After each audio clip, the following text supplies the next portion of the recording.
Hey, virtual friends, virtual crew. Oh man, I am so happy to hang out with you all. It's been a long time. It's been way too long since I got to come here in person and spend time with folks I really care about and I think are really cool. And I want to thank you all so much for all you do to support me and support my practice. I couldn't do this without you all. I couldn't do it without you. So I'm just really grateful you're here to practice with me day in and day out, whether or not we're together in person, we're practicing together. And I really want to recognize how special it is that we have people here with us virtually. And we had a lot of people work behind the scenes to help ensure that we could create a practice space that would involve people both in person and involve people online. There's a lot of people out there that want to come to the Zen Center. You know, they're looking for a place of renewal. They're looking for a place to connect. They're looking for some respite from this tired, hurting world of ours. And they can't make it. Might be because of the hours they work. I think of you, Eric, when you worked at Sea Salt, working crazy hours late into the night. Might be because they live far away, or might be because of family circumstances. So to know that we created a practice space where we can have these two groups come together and take down some of the barriers that exist to people showing up, to me is really, really special. And I'm looking at two people right now who helped make that possible. Two awesome individuals, Jeremy and Paul, that is a small part of the many volunteers who came together to make our technology behind the scenes work. And it might seem pretty mundane. It might seem pretty mundane when we think of their tech work, when we think of dealing with speaker compression and modulation, or dealing with wireless routers, or dealing with video. That looks really mundane. Yet it is inspired. It is inspired Buddhist practice. No different than bowing at this altar or taking the seat. And our whole lives are like that. Our whole lives are an opportunity for inspired practice. Whatever we meet, whatever we're doing, the opportunity is here, and it's now, to realize the inherent truth of this universe, which is one of deep, deep, deep connection. Deep, deep connection. When we sew these rakusus, with each stitch, we say, I take refuge in the Buddha. Second stitch, I take refuge in the Sangha. Third stitch, I take refuge in the I said it wrong, to the 10 billion times. I take refuge in the Buddha. I take refuge in the Dharma. I take refuge in the Sangha. What if when we're plugging in our laptop, we say, I take refuge in the Buddha? What if when we're turning our computer on, we say, I take refuge in the Dharma? What if when we open up our laptop, we say, I take refuge in the Sangha? We could do that. We could do that. And not in a way that hangs out up here, right? Not in a way of ideas or concepts, but in a way right here. In a way that emanates from our vital organs. In practice that emanates from our vital organs is my topic for the evening. I want to talk about backyard bodhisattvas, how they can inspire our practice, and how we might take the way of the backyard bodhisattva into our day-to-day lives. So this concept of the backyard bodhisattva isn't one that I invented. It comes from Lama Surya Das in his book, A Buddha Is as Buddha Does, but it's certainly a concept that really resonates with me. So you might be thinking, well, what the heck is a backyard bodhisattva? Well, backyard bodhisattva are folks who don't consider themselves Buddhist practitioners. They don't think a heck of a lot about Buddhism. They probably don't know what a bodhisattva is, yet they emanate this way. They emanate this way from this deep place. emanate this way of love, emanate this way of compassion, emanate this way of wisdom, of kindness, of generosity, of doing the right thing in the world.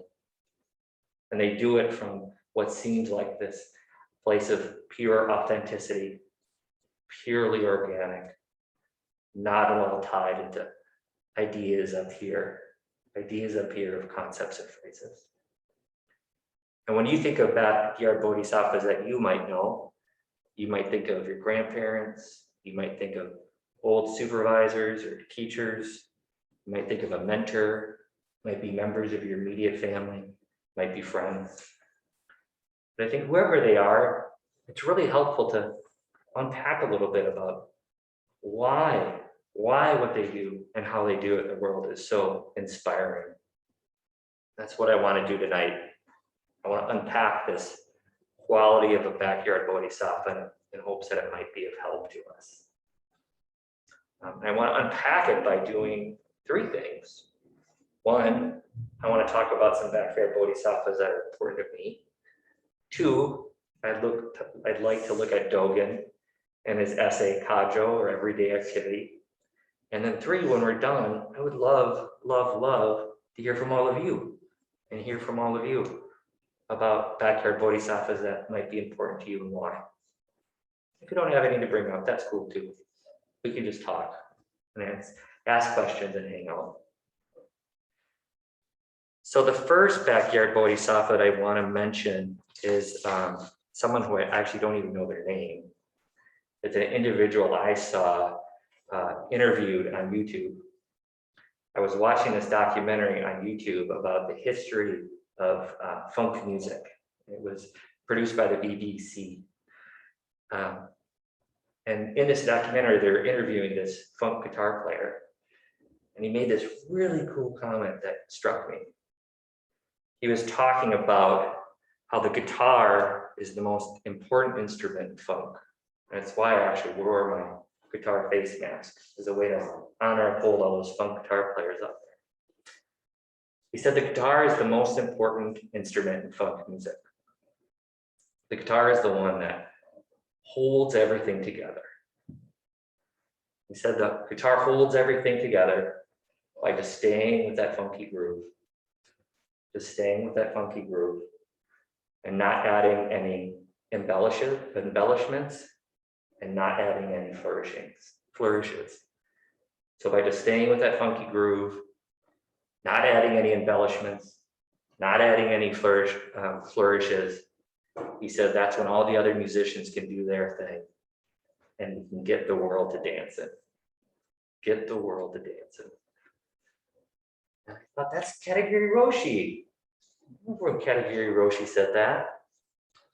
He wasn't talking about funk guitar, as you may be surprised to hear. And he didn't use those exact words, but the spirit was definitely there.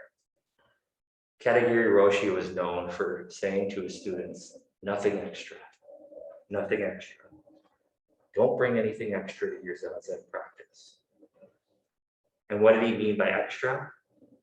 Well, for me, he meant those thoughts that often come up for us. Those thoughts about how when we're more, how when we're better, how when we're different, that's when we can really start doing this practice.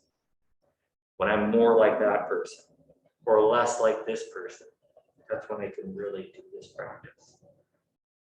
Or when this thought here goes away, when this feeling here goes away, when this emotion here goes away, when this difficulty here goes away, that's when I can start this practice.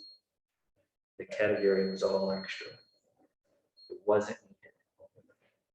It was a barrier to our point of entry to the Dharma gate of just being here, just being now, just being open, just being still, and just meeting with what comes up.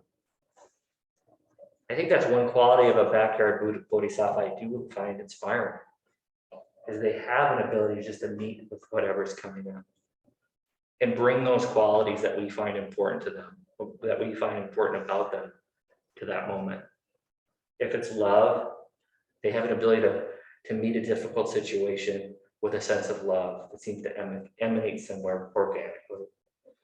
If it's wisdom, they have that ability to meet that tough situation with wisdom organically. It just seems to come from them in a way that's free of the nothing extra. So I think that is a great opportunity as we recognize what makes Bodhisattva, backyard Bodhisattva specials, to recognize in ourselves that we start from the same place. We start from the same place. It's not the extra that we need to really get started. To get started is here. To get started is now. We have all what we need. Our bags are packed. I think we're all ready to go. Let's just start playing that funky groove and let go of those embellishments. Let go of those flourishes and just see what happens. Just see what happens. The other band members, they're going to do their thing. They will. Everybody's going to get to dance it. They will. But of course, things do get messy, right? We live in a messy, messy world where suffering exists, where greed exists, where anger exists, where ignorance exists. So what do we do then? What do we do then? Well, it's nothing extra. It's not going to help us face those things. What we need to face those things is right here. What we need to face those things is right now. And what it often is just bringing our practice quiet, bringing our practice to stillness, bringing our practice of peace amidst the anger, amidst the greed, amidst the delusion, and just meeting it there. And then over time, we might find in that place of quiet, that place of stillness, that place of peace, that we do know what to do, that it does emanate from us, just like those backyard bodhisattvas, just like those backyard bodhisattvas. There's a quote from Nietzsche that I like, and it says, "One must have chaos in themselves to give birth to a dancing star." One must have chaos within himself to give birth to a dancing star. This greed, this anger, this ignorance, it's within us. It's within us. And we can meet it where it is. We don't eradicate chaos by getting rid of it, by extinguishing it. We don't eradicate chaos by turning away from it, by putting it away in some small corner where we don't have to see it. We eradicate chaos by going into it and meeting it fully and completely with that spirit of stillness, with that spirit of quiet, and with that spirit of peace. And that's when we're transformed. That's when we are free. We're not free from the chaos. We're free within the chaos. And maybe then we can just become that dancing star. Become that dancing star while the world does its thing. And we can just dance along to that funky, funky groove. Dance along to that funky, funky groove. I think that sounds pretty cool. I'm up for it. You guys want to come with me? Let's do it. Maybe somebody can start playing some Sly and the Family Stone right about now. Every morning we come and sit here in the Zendo and we chant. We chant the Heart Sutra, which many of you have chanted, I know, because you've been sitting next to me while we chanted. And how does that Heart Sutra start? Avalokiteshvara Bodhisattva, when practicing Prajnaparamita, clearly saw that all 5 great births are empty and thus relieved all suffering. And thus relieved all suffering. And thus relieved all suffering. Is that really possible? Is that really possible? No, the chant doesn't say relieved her suffering. relieved all suffering.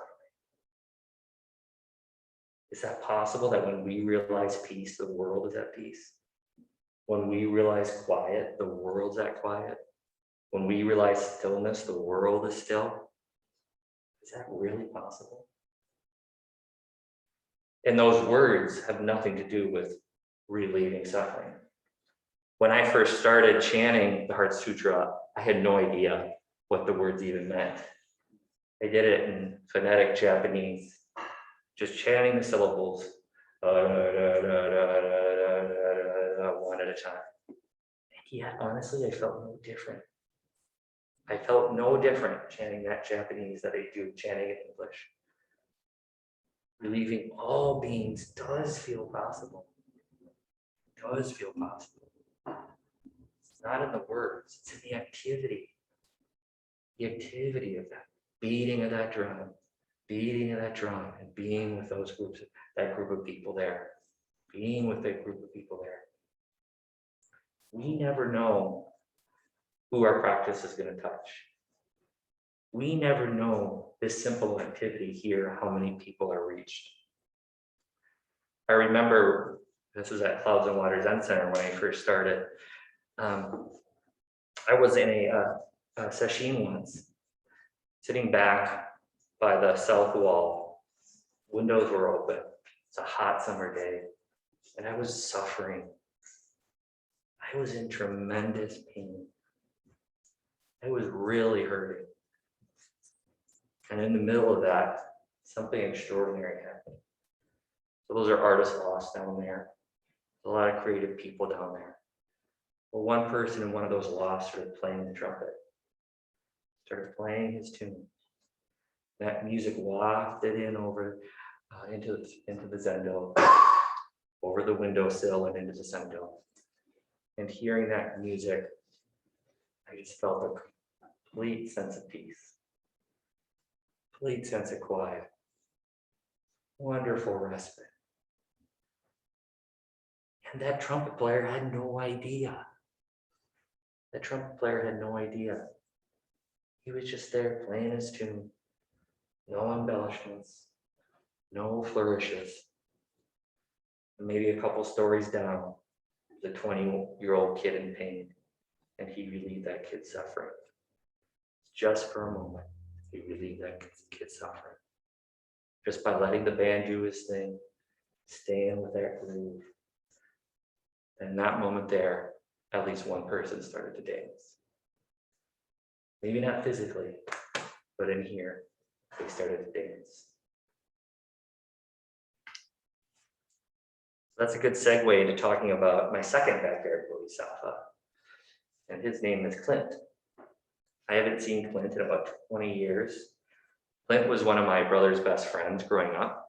Clint lived in Missouri during the school year and then came here to be with his mom, who lived in Woodbury, where we were raised. And Clint loved surfing.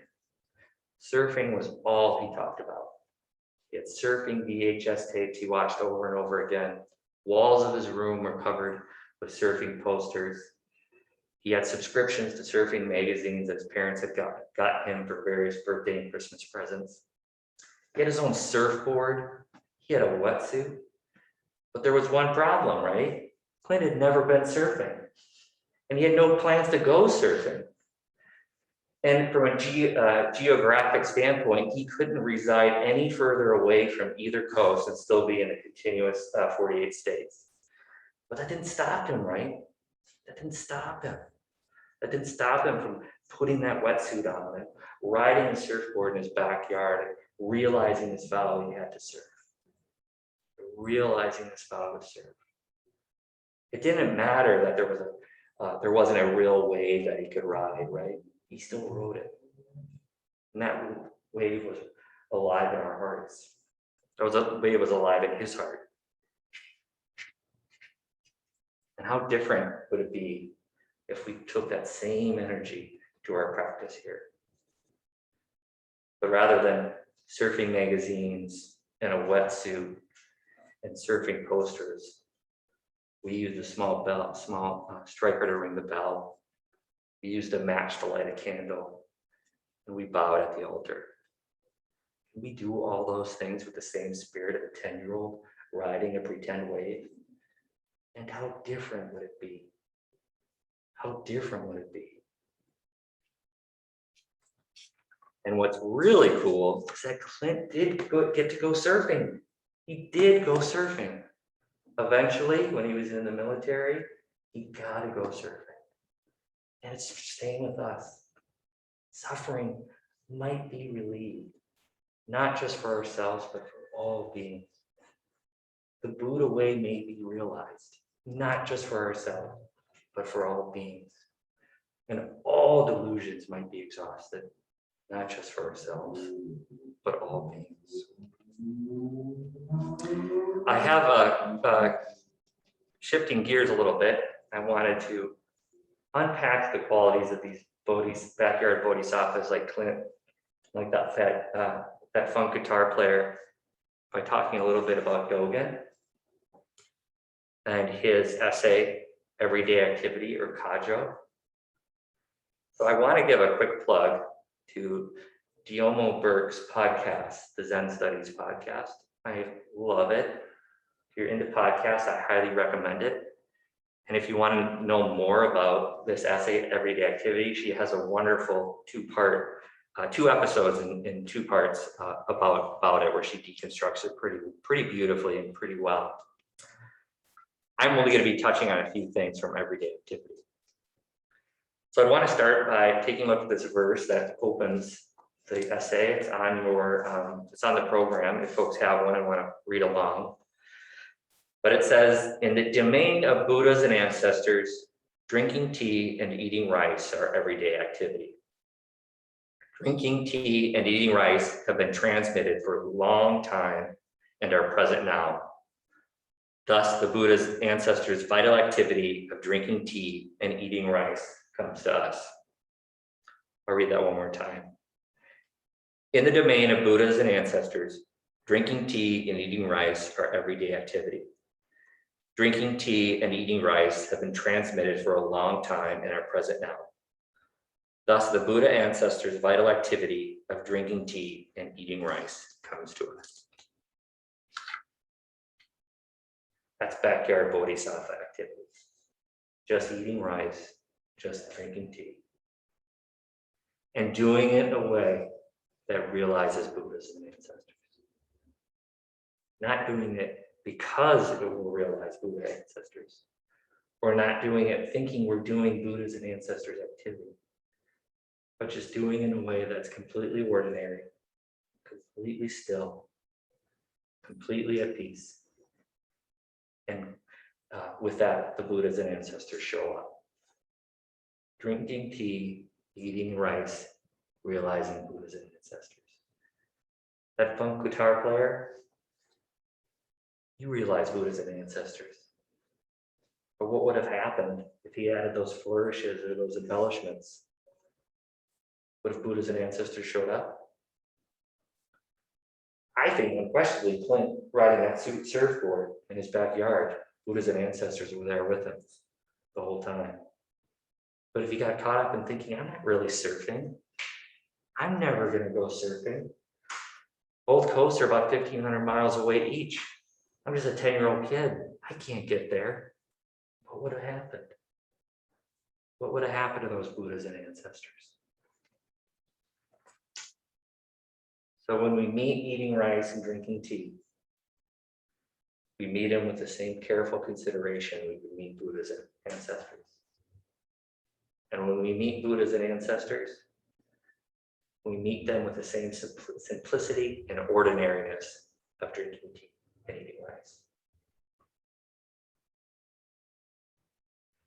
Somebody who does this very well, and to me is my favorite backyard bodhisattva, is an individual named Lucy.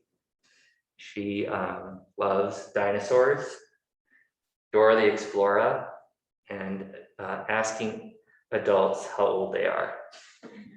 Lucy is a 3-year-old toddler, and she's my daughter.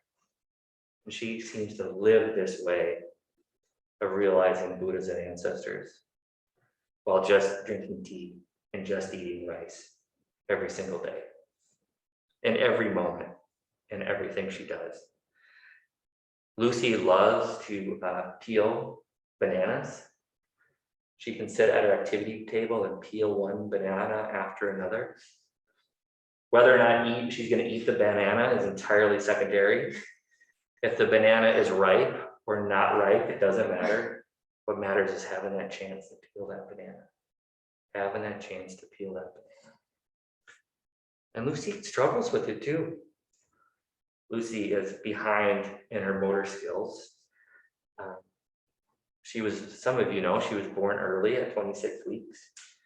And for the most part, she's met all the milestones she's supposed to be as a 3-year-old, but is still behind in her gross and fine motor skills. Like she doesn't run or walk that well. Her feet easily get caught up underneath her and she trips and falls. And she bangs her knees and she cries. She wants to be held. But then you know what happens? She runs again and she walks again, just like with those bananas. Just like with those bananas. She keeps at it, peeling it away. And if you try to take that banana from her and help her, what does she say? Well, if anybody's a parent of a toddler, they know, I can do it. I can do it. And she's right back at it.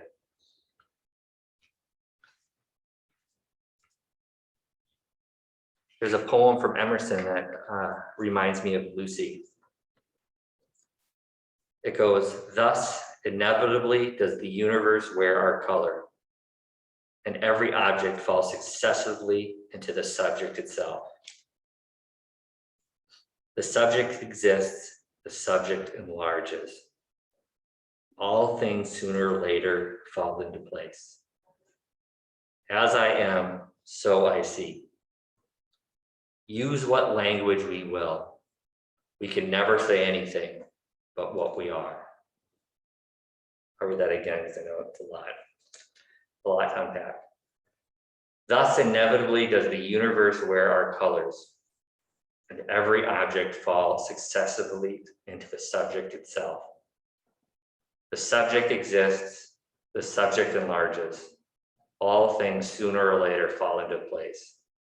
As I am, so I see. Use what language we will. We can never say anything but what we are. Use what language we will. We can never say anything but what we are. Lucy, over the 4th of July, Lucy's grandma and pop came and visited for 2 weeks. We had so much fun. We had a great time. And after they left, Lucy kept asking, where did Grandma and Pop go? Where did Grandma and Pop go? And we'd say, Lucy, they went back to New Mexico, remember? And she paused and then again said, where did Grandma and Pop go? Where did Grandma and Pop go? I think there's something really fundamental happening in Lucy's question and response. I think what Lucy's teaching me in that moment is that, again, answers we have, ideas we come up with, don't really address what's going on here. Don't really address what's going on here. To Lucy, the answer of where Grandma and Pop go doesn't really matter. It's not why she's asking. She's asking because she's expressing a sadness. She's expressing a longing, and she's looking to connect with her parents. That's it. Just expressing a sadness, expressing a longing, and looking to connect. Man, I understand that. I understand that. And it's in that moment of just expressing what's going on right here and finding that connection. There is the subject enlarging. The subject moving beyond Lucy and including us, including her grandma and pop. And equally important, I think there is also a sense of falling into place. Even in that moment of connection, things have fallen into place. And truly, her color and the universe colors seem to align. Her color and the universe color seems to align. Just by paying attention to what's going on by opening yourself up, by reaching for a connection. And what would happen if New Mexico was enough? What would happen if that response satisfied? Would she still take on the universe's color? Or would the universe take on her color? Would all things fall into place? Would every object become the subject itself? Every object become the subject itself. That's realizing the Buddha way. Emerson is describing it beautifully. Every object becoming the subject itself. That's practice enlightenment. That's Genjo Koan. That's Genjo Koan. I'm just noticing the time. I'm going to jump ahead a little bit. There's another passage from Everyday Activity that really reminds me of the way Lucy is in the world, and I wanted to share it with you. In the domain of Buddha ancestors, there is always something extraordinary. This sitting alone on Daijang Peak, being allowed to totally sit, is itself an extraordinary thing. Each and every extraordinary activity is simply eating rice. Thus, sitting alone on Daojang Peak is just eating rice. Read that again.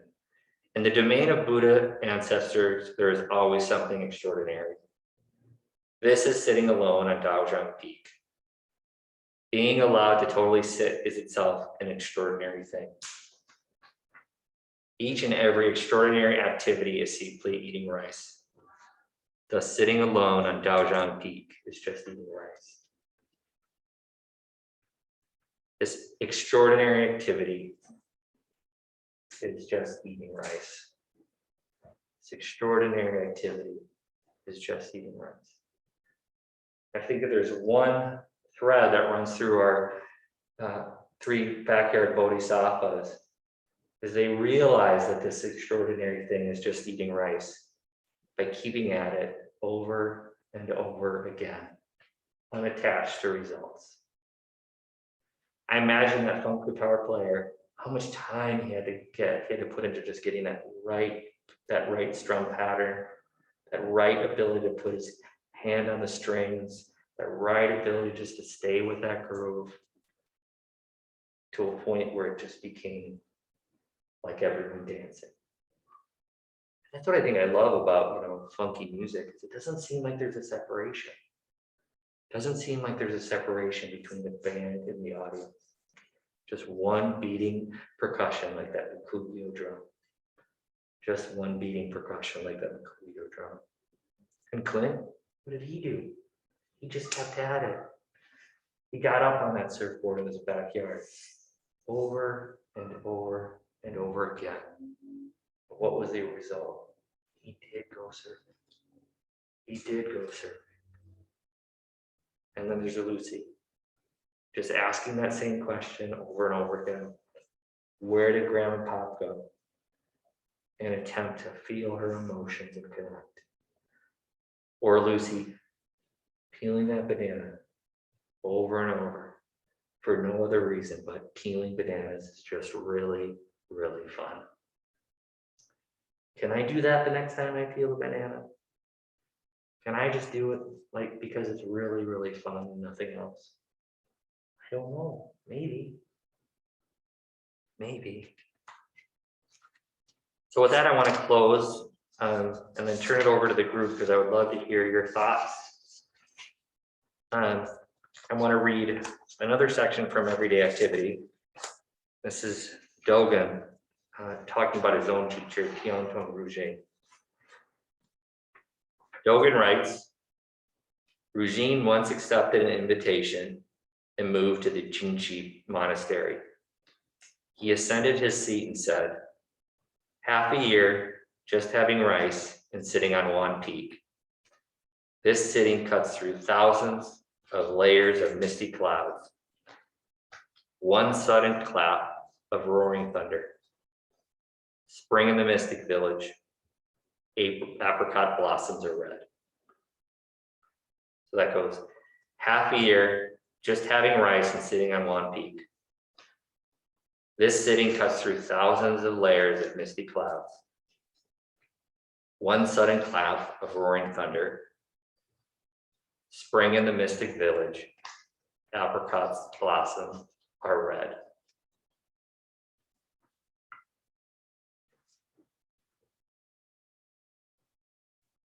Okay. Thank you. Thank you for giving me the opportunities to share. That's really cool. You allowed me to do that. And you listened and hung out with me.